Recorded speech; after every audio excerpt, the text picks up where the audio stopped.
ليلة العيد الأضحى. أهلا يا أصحابي، أنا أمل. النهاردة هنعيش مع بعض قصة رعب مع أمل. النهاردة هنعيش مع بعض قصة مرعبة بجد حصلت في ليلة عيد الأضحى.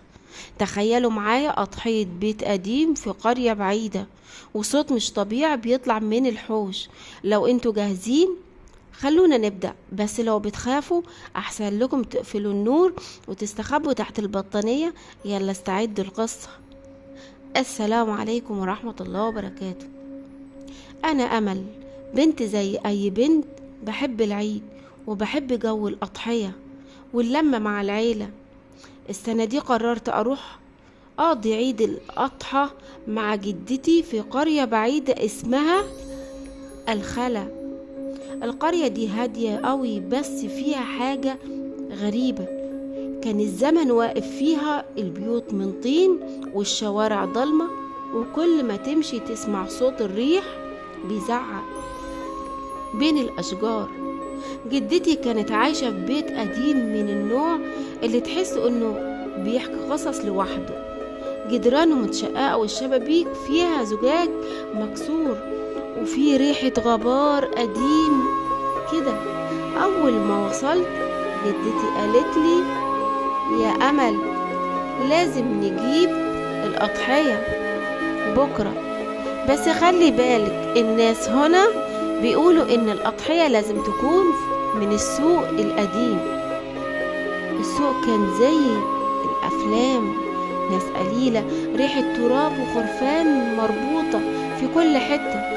لقيت راجل عجوز عينيه غريبة كده، زي ما يكون بيبص من خلالي. قال لي: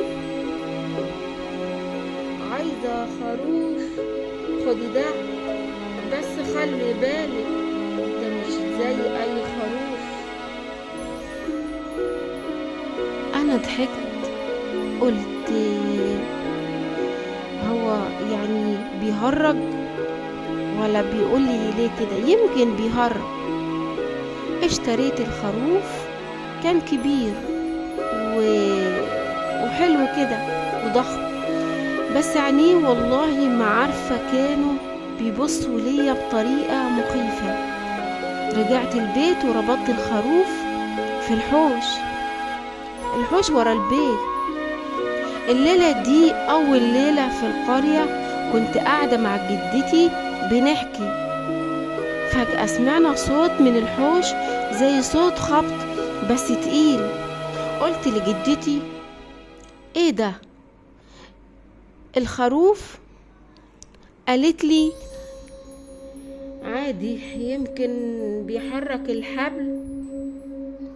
بس الصوت زاد وبقى فيه زي همهمة، زي حد بيتكلم بصوت واطي. انا قلبي بدأ يدق، بس قلت لازم اشوف بنفسي. لبست الجلابية بتاعتي، خدت الفانوس لان الكهرباء في البيت ضعيفة، وطلعت للحوش. الجو كان برد والريح بيعمل صوت زي عوايل. وصلت الحوش، لقيت الخروف واقف، بس مش بيبص زي الخرفان، كان بيبص ليا، عينيه بيضاء زي الضباب. انا اتخضيت، بس قلت يمكن نور الفانوس بيخليني اتخيل.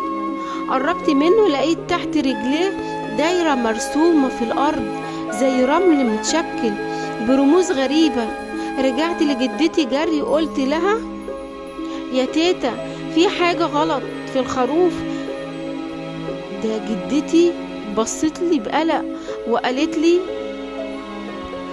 يا أمل، أنا قلت لك بلاش السوق القديم، الناس هناك بيبيعوا حاجات مش طبيعية. أنا زعلت، قلت يعني إيه؟ إحنا هنعمل إيه دلوقتي؟ قالت لي: هنستنى للصبح وهنلاقي حل. بس أنا كنت خايفة قوي، ما قدرتش انام. في نص الليل سمعت صوت تاني، بس المرة دي مش خبط، كان صوت زي حد بينده. انا قمت مفزوعة والصوت كان جاي من الحوش. لبست الجزمة وطلعت، بس المرة دي خدت سكينة المطبخ معايا، يمكن احتاج ادافع عن نفسي.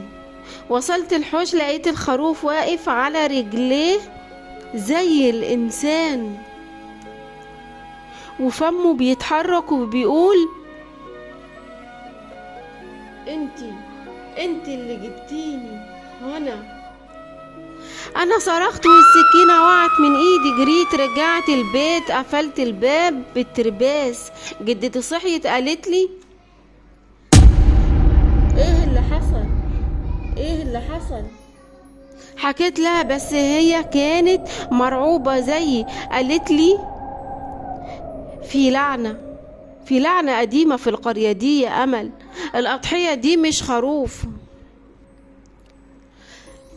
لعنة قديمة في القرية دي يا أمل. الأضحية دي مش خروف، دي حاجة تانية. قررنا نروح لشيخ القرية الصبح، بس الليل كان طويل قوي.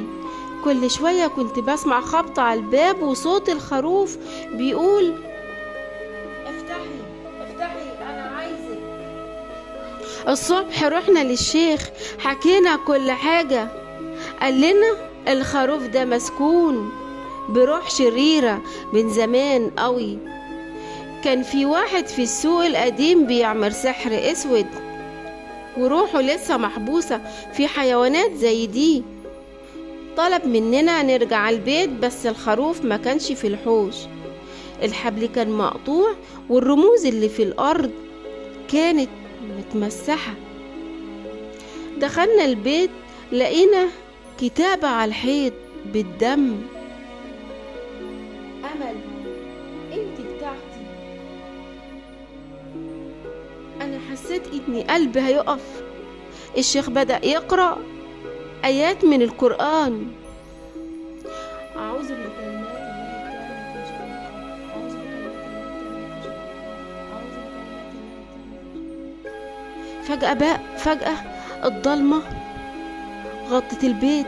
الشبابيك بدأ يهتز والأبواب تتفتح وتقفل لوحدها. فجأة سمعنا صوت من جوه الأوضة اللي ورا،